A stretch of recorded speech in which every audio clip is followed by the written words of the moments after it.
When did you first see the film?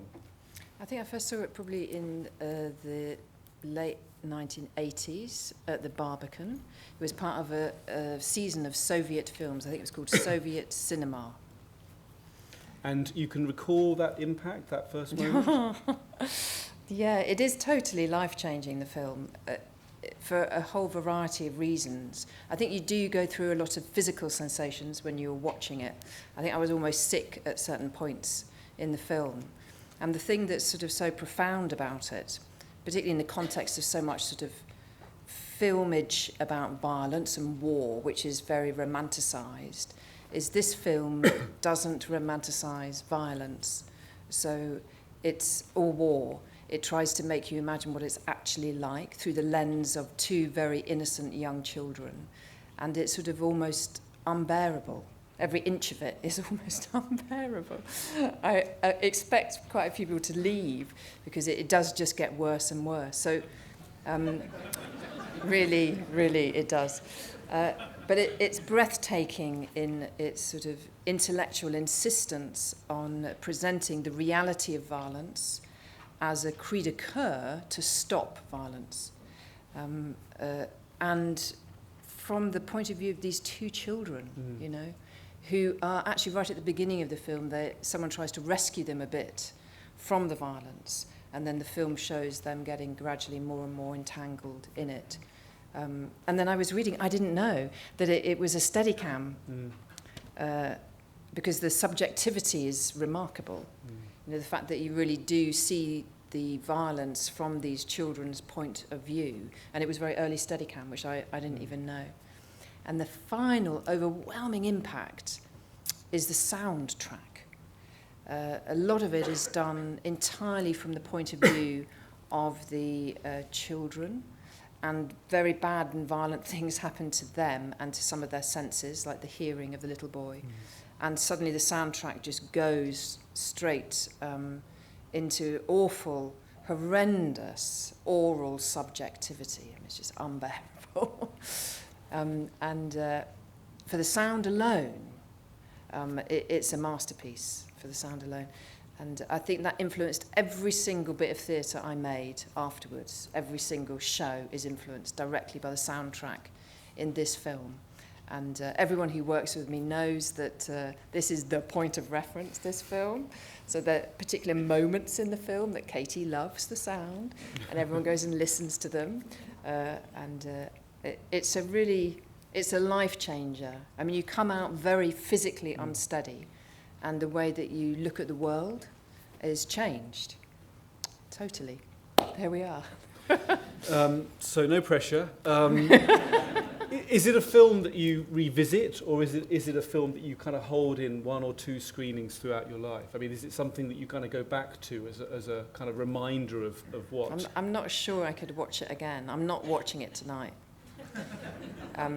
For two reasons. One, I'm not sure that now I have a child. I first watched it before I had a child. Now I have a child. I'm not sure that I could. It's like having a child, for me anyway, was like a layer of skin being removed. So I can't weather certain things any longer. So I'm not sure that I could weather what happens to the little girl. I just don't think, particularly in the final sequences of what those men do to her, I don't think I could really watch it any longer. So in answer to your question, yeah, I think I've watched it twice in my life, and I reference it on YouTube when I'm looking for the clips where I like the soundtrack or the images or whatever. But I don't think you need to watch it 3 times. I'm not sure. It's so overwhelming. And you don't want to... Also, the impact of the film is mixed with the first moment that you saw it, isn't it? And so you don't want to remove that moment, you know, that amazing impact that art could do that. You know, what an amazing surprise that an artist could do that. I mean, it's interesting, you know, about that idea of the first encounter. John Cage, I think, famously only listened to music once, didn't he? He had that first visceral moment of encounter with whichever form of music, and then held on to that as the reference point for, you know, future thinking through of it. In terms of how it's impacted on your theatre, I mean, obviously it's a visceral piece. It's a heightened form of realism, taking you as far as you can into the inferno without actually being there. in terms of both thematic content, but also approaches. You talked about the sound, but do you think you've taken it on in other ways, both as subject matter, but also as a kind of a fully sensory environment? Yes, I would say the subject matter, definitely. I suppose for my generation, the war that, obviously there is the Middle East, the process of the Middle Eastern wars going on. When I started making theatre in the 1990s, that was ongoing. But the defining violence, I think, for people my age, I'm 50 now, was the Yugoslavian war. And of course, this film comes from, obviously, not Yugoslavia, but from Russia, comes from that part of the world. So when those wars start, when you're making theatre, like I think was in the 1990s, I was wanting to make pieces of work that had a conversation with that violence in Yugoslavia and indeed in the Middle East. And so this film became very much a huge point of influence for all of that work. And I think I did a decade, actually, of plays which had war and violence at the heart of them, totally influenced, I think, by this film. I subsequently discovered that the filmmaker had a wife who made another film called The Ascent, which, for those who enjoy, if you enjoy this evening, there's a fantastic black and white film called The Ascent, which is in the same sort of spirit as this film. Not as dark, maybe, as this film. Larissa Shepitko, the filmmaker you refer to, she was killed tragically during filming of one of her works. And in fact, for Elim Klimov himself, this was the last film that he made. Sense that he had said everything that he could, and that this statement was a kind of totality in its own terms. Do you have a sense, in terms of your own work, that there is a point around certain thematic concerns where you cannot revisit them, that you have somehow arrived at a certain definitive expression?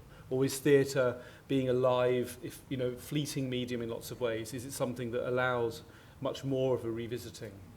I think it probably does allow more revisiting, but I suppose I position myself in the existence of Klimov. I can't imagine making anything as amazing as this, as sort of rigorous as this, as poetic as this, as profound, as deeply meant and deeply felt as this. And I don't think anything that I would ever do, either in theatre or even if I were to make film, would get anywhere near this level of genius, I think. So it's just when you talk about Klimov, and then you sort of say, oh, Katie, so like Klimov, how do you feel about it? I mean, for me, there is Klimov and there is us lesser mortals, scuttling around, making some attempts to do things, but never, I think, managing to complete something as brilliantly as this. I mean, what's interesting, of course, is that he, despite the fact of celebrating the Soviet victory in World War II, 40 years on, this was a project that kind of, marked that, faced enormous difficulties internally within the Soviet Union, within Goskino, the kind of Ministry of Cinematography, in terms of getting the script through. He was seen as propagandizing for an aesthetics of dirtiness, which is a kind of extraordinary phrase, despite the fact that he was on message, shall we say, for the Soviet story of World War II. I mean, in terms of that idea of pushing the material, pushing the content to its absolute limit, its necessary limit of expression, have you found similar challenges in your own practice around, controversial material?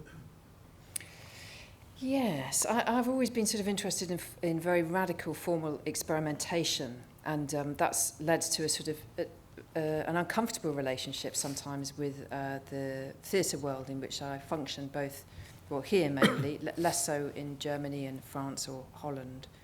So I can understand how you would want to really push formally and to push thoroughly and completely an idea.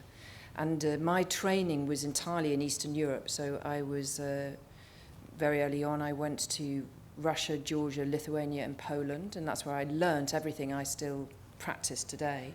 And the thing that really struck me about those practitioners, in the same way that it's striking about Klimov, is a sort of insistence on the completion, the thorough completion of an intellectual idea, and all the sort of formal ingredients to the realization of that idea. Sometimes I feel, in my field, there's a sort of, people bottle out halfway along the road, let's say, and they don't really complete things very, very seriously. So it's been amazing, I think, to have been trained in an environment where, in Eastern Europe, people think so seriously, and to still have these wonderful sort of bars set so high. You know, this is an impossibly high bar.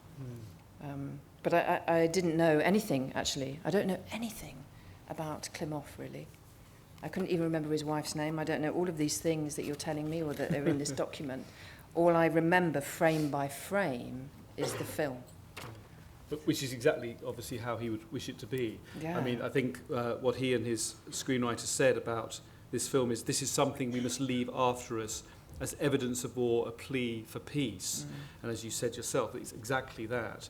It's about trying to capture that moment in which, you know, in their case, you know, 628 villages, I think, were completely destroyed. Yeah. People and place obliterated by the Nazi incursion.